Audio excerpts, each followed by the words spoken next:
Picture this. It's 6 a.m., you haven't had your coffee yet, and you're trying to get in your car with your bully. You barely get your seatbelt on, and your 50-pound baby is already halfway in your lap.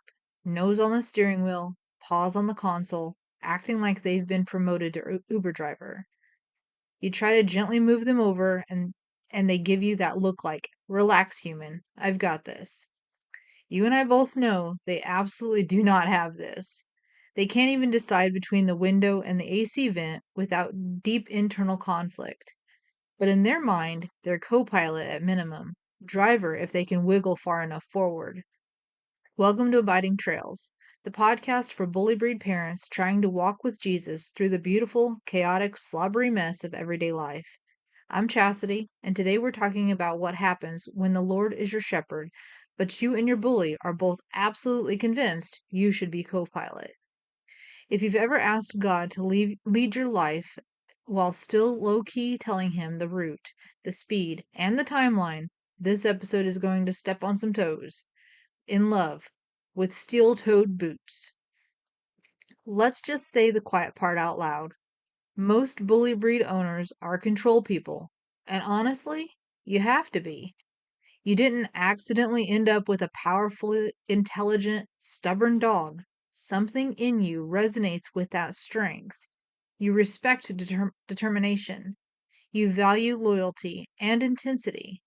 When you own a stigmatized breed, you don't have the luxury of being laid back. You have to control the environment, scan the park for off-leash dogs, manage introductions, and constantly monitor how the public perceives your dog. Those are genuinely good qualities until they slide into spiritual control issues. Here's what happens.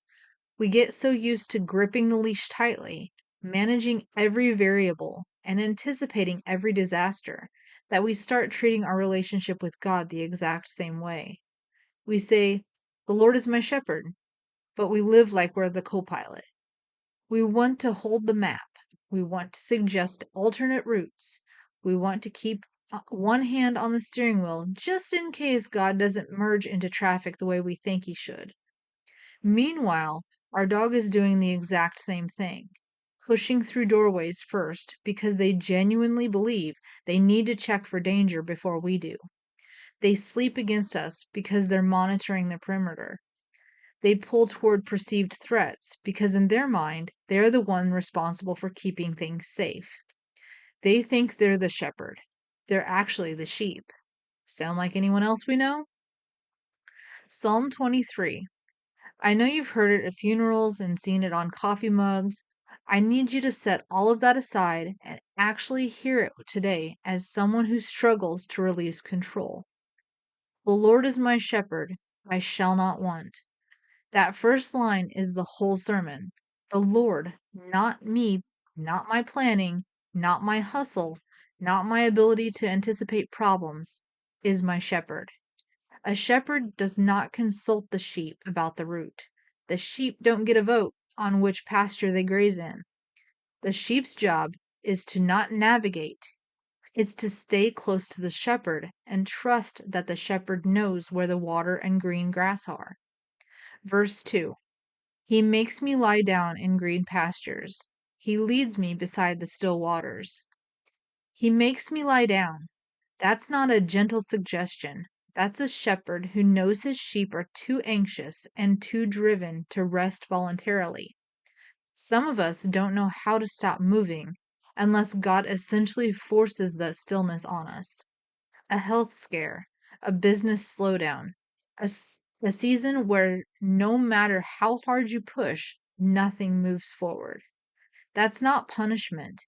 That's a shepherd making a driven sheep lie down because the sheep desperately needs it and would never choose it on their own. I'm very guilty of this. Now, Proverbs 3:5-6. Trust in the Lord with all your heart, and lean not on your own understanding. In all your ways acknowledge him, and he shall direct your paths. Lean not on your own understanding. For the research obsessed, plan everything, control the variables personality type, this verse is sandpaper. because our understanding is actually pretty good most of the time. We're competent, we're capable, we've been right before. And God is saying, that's great. Trust me anyway. Not instead of using your brain, but underneath all of it. The foundation is trust in Him, not trust in your own ability to figure it out. I need to get brutally honest with you about a specific area where I've tried to be co pilot when God was clearly supposed to be driving. This happens quite often with abiding pause and building my brand the way I think I want to or I should. I'm stubborn, and I think I need to be in control of the situation at all times. Every single time I tried to take the co pilot seat, I could feel the friction. Not dramatic, burning bush friction, just this quiet, persistent resistance, like a bully breed hitting the end of a leash. That sudden stop that communicates, not that direction. And every time I finally released the grip, not because I felt peaceful about it, but because I was too tired to hold on, things ended up moving. Not always the way I expected, but they did move. My bully does this thing where if I try to force them through a door they're uncertain about, they plant all 4 feet and become an immovable object. Now, happens a lot at the vet more than anything.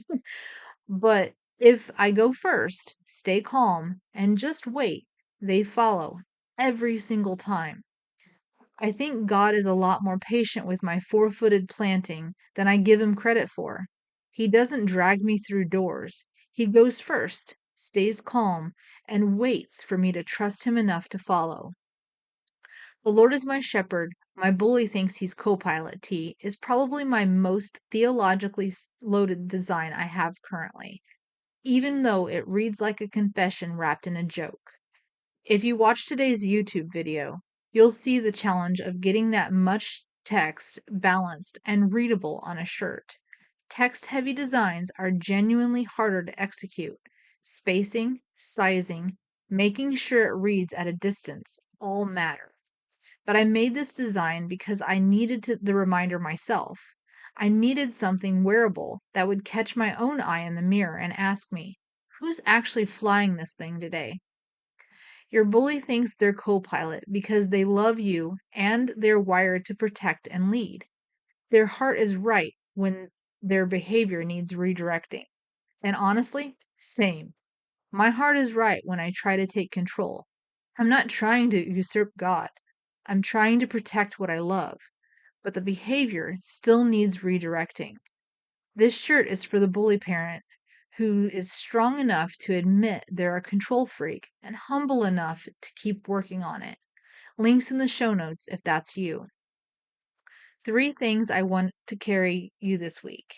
First, identify your co pilot behaviors. Get specific. It's not just, I struggle with control. It's, I refresh my sales dashboard 17 times a day. I replay conversations for what I should have said differently. I research instead of pray. I've done all of these things, by the way. Name your version of trying to grab the wheel because you can't surrender what you haven't identified. Second, practice the drop it command. We teach our bullies drop it to keep them from swallowing things that will kill them. You need a spiritual drop it command. When you feel that anxiety rising and you start spinning out, trying to control a situation, verbally say, Lord, I'm dropping this. You are the shepherd. I am the sheep. Third, obey the last thing he told you. Sheep don't need to know the final destination. They just need to take the next step the shepherd dictates. Stop obsessing over the 5-year plan and just be obedient in the next 5 minutes. Read your word, love your family, walk your dog, do the next right thing. Your trail marker for this week. God is not interested in riding shotgun in your life. He's either in the driver's seat or you're driving alone. You can't be fully led and half in charge at the same time. If this episode convicted you, good. That means it worked. Share it with another bully breed parent who is white knuckling their life right now and needs to hear that releasing control isn't weakness. It's the most courageous thing a strong-willed person can do. Tag me on Facebook and Instagram. Show me your co-pilot dogs hanging halfway into the front seat and tell me, what's the area you're surrendering this week? Those stories are what this community is built on. Don't forget, our blog drops tomorrow on Tuesday with a deep dive into bully breed temperament and why your dog thinks they're the boss. It's practical, educational, and ties directly into everything we talked about today.